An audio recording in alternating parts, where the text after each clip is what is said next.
রাখে হরি মারে কে, কে বা কাহারা। দেখো আমার বাড়িতে আগুন ধরিয়ে দিয়েছে। আজ ঠাকুরনগরের উদ্দেশ্যে আমাদের বাড়ির সকলে চলে গিয়েছে ঠাকুর বাড়িতে। ঘরটি দেখো তালা দেওয়া।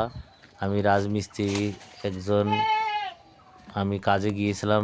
উনানের চারদিকে দেখো কোনো রান্না বান্না ভাব নেই।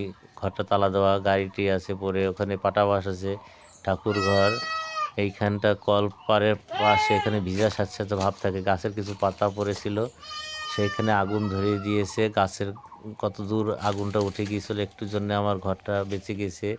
হরিচান সহায় ছিল বলে একটি ভাইকে পাশের বাড়ি থেকে পাঠিয়ে দিয়েছিল, সে আগুনটা দেখে আমাকে ফোন করে।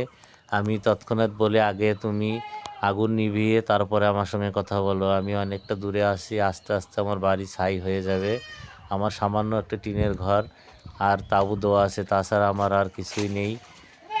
তোমরা একটু পাশে থেকো বন্ধুরা। দেখো ঈশ্বর যা করে মঙ্গলের জন্যই করে। মানুষ মেরে কি করবে?